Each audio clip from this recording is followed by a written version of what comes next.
प्राचीन समय की बात है। एक नगर में एक बड़ा व्यापारी रहता था।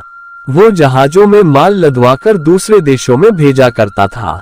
वो जिस प्रकार अधिक धन कमाता था उसी प्रकार जी खोलकर दान भी करता था, परंतु उसकी पत्नी अत्यंत कंजूस थी। वो किसी को एक दमड़ी भी नहीं देने देती थी। एक बार सेठ जब दूसरे देश व्यापार करने गया तो पीछे से बृहस्पति देव ने साधु वेश में उसकी पत्नी से भिक्षा मांगी। व्यापारी की पत्नी बृहस्पति देव से बोली, हे साधु महाराज, मैं इस दान और पुण्य से तंग आ गई हूँ। आप कोई ऐसा उपाय बताएं जिससे मेरा सारा धन नष्ट हो जाए और मैं आराम से रह सकूं। मैं ये धन लुटता हुआ नहीं देख सकती। बृहस्पति देव ने कहा, हे देवी, तुम बड़ी विचित्र हो। संतान और धन से कोई दुखी होता है। अगर अधिक धन है तो इसे शुभ कार्यों में लगाओ, कुंवारी कन्याओं का विवाह कराओ, विद्यालय और बाग बगीचों का निर्माण कराओ। ऐसे पुण्य कार्य करने से तुम्हारा लोक परलोक सार्थक हो सकता है। परंतु साधु की इन बातों से व्यापारी की पत्नी को खुशी नहीं हुई। उसने कहा, मुझे ऐसे धन की आवश्यकता नहीं है जिसे मैं दान दूं। तब बृहस्पति देव बोले, यदि तुम्हारी ऐसी इच्छा है तो तुम एक उपाय करना। 7 बृहस्पतिवार घर को गोबर से लीपना, अपने केशों को पीली मिट्टी से धोना, केशों को धोते समय स्नान करना, व्यापारी से हजामत बनाने को कहना, भोजन में मांस मदिरा खाना, कपड़े अपने घर धोना। ऐसा करने से तुम्हारा सारा धन नष्ट हो जाएगा। इतना कहकर बृहस्पति देव अंतर्ध्यान हो गए। व्यापारी की पत्नी ने बृहस्पति देव के कहे अनुसार 7 बृहस्पतिवार वैसा ही करने का निश्चय किया। केवल 3 बृहस्पतिवार बीते थे कि उसी समस्त धन संपत्ति नष्ट हो गई और वो परलोक से धार गई। जब व्यापारी वापस आया तो उसने देखा कि उसका सब कुछ नष्ट हो चुका है। उस व्यापारी ने अपनी पुत्री को सांत्वना दी और दूसरे नगर में जाकर बस गया। वहां वो जंगल से लकड़ी काटकर लाता और शहर में बेचता। इस तरह वह अपना जीवन व्यतीत करने लगा। एक दिन उसकी पुत्री ने दही खाने की इच्छा प्रकट की, लेकिन व्यापारी के पास दही खरीदने के पैसे नहीं थे। वह अपनी पुत्री को आश्वासन देकर जंगल में लकड़ी काटने चला गया। वहां एक वृक्ष के नीचे बैठ अपनी पूर्व दशा पर विचार कर रोने लगा। उस दिन बृहस्पतिवार था। तभी वहां बृहस्पति देव साधु के रूप में सेठ के पास आए और बोले, हे मनुष्य, तू इस जंगल में किस चिंता में बैठा है?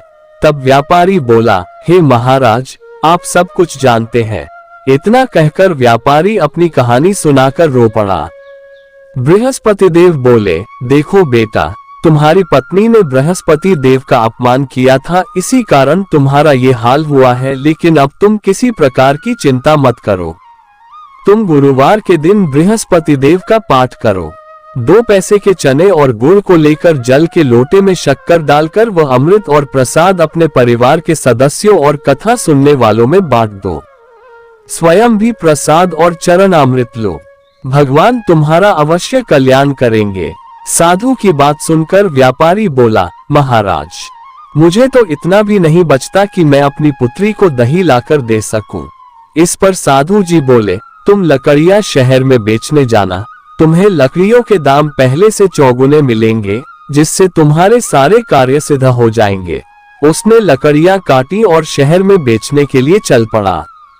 उसकी लकड़ियां अच्छे दाम में बिक गई, जिससे उसने अपनी पुत्री के लिए दही लिया और गुरुवार की कथा हेतु चना गुड़ लेकर कथा की और प्रसाद बांटकर स्वयं भी खाया। उसी दिन से उसकी सभी कठिनाइयां दूर होने लगी। परंतु अगले बृहस्पतिवार को वह कथा करना भूल गया।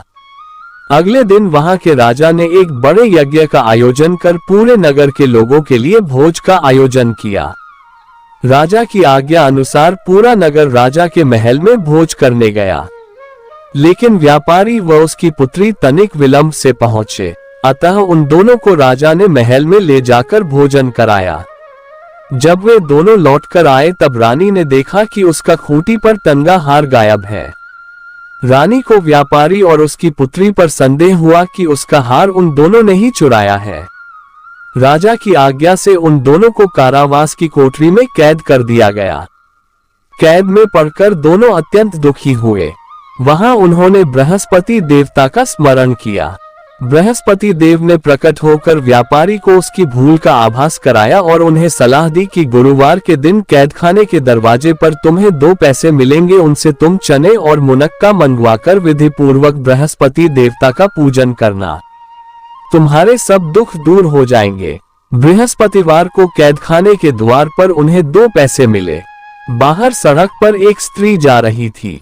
व्यापारी ने उसे बुलाकर गुड़ और चने लाने को कहा। इस पर वो स्त्री बोली, मैं अपनी बहू के लिए गहने लेने जा रही हूँ, मेरे पास समय नहीं है।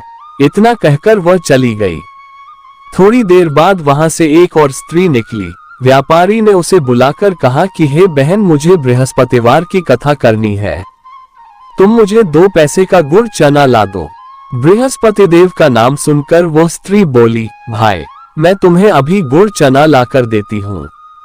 मेरा इकलौता पुत्र मर गया है, मैं उसके लिए कफन लेने जा रही थी, लेकिन मैं पहले तुम्हारा काम करूंगी, उसके बाद अपने पुत्र के लिए कफन लाऊंगी। वो स्त्री बाजार से व्यापारी के लिए गुड़ चना ले आई और स्वयं भी बृहस्पति देव की कथा सुनी। कथा के समाप्त होने पर वो स्त्री कफन लेकर अपने घर गई।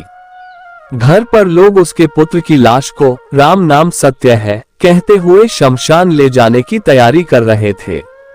स्त्री बोली, मुझे अपने लड़के का मुख देख लेने दो। अपने पुत्र का मुख देखकर उस स्त्री ने उसके मुंह में प्रसाद और चरणामृत डाला। प्रसाद और चरणामृत के प्रभाव से वह पुनः जीवित हो गया। पहली स्त्री जिसने बृहस्पति देव का निरादर किया था, वह जब अपने पुत्र के विवाह हेतु पुत्रवधू के लिए गहने लेकर लौटी और जैसे ही उसका पुत्र घोड़ी पर बैठकर निकला, वैसे ही घोड़ी ने ऐसी उछाल मारी कि वह घोड़ी से गिरकर मर गया। ये देख स्त्री रो रोकर बृहस्पति देव से क्षमा याचना करने लगी। उस स्त्री की याचना से बृहस्पति देव साधु वेश में वहां पहुंचकर कहने लगे, देवी तुम्हें अधिक विलाप करने की आवश्यकता नहीं है, ये बृहस्पति देव का अनादर करने के कारण हुआ है। तुम वापस जाकर मेरे भक्त से क्षमा मांगकर कथा सुनो, तभी तुम्हारी मनोकामना पूर्ण होगी। जेल में जाकर उस स्त्री ने व्यापारी से माफी मांगी और कथा सुनी। कथा के उपरांत वह प्रसाद और चरणामृत लेकर अपने घर वापस गई। घर आकर उसने चरणामृत अपने मृत पुत्र के मुख में डाला। चरणामृत के प्रभाव से उसका पुत्र भी जीवित हो उठा। उसी रात बृहस्पति देव राजा के सपने में आए और बोले, हे राजन, तूने जिस व्यापारी और उसके पुत्री को जेल में कैद कर रखा है वो बिल्कुल निर्दोष है। तुम्हारी रानी का हार वहीं खूंटी पर टंगा है।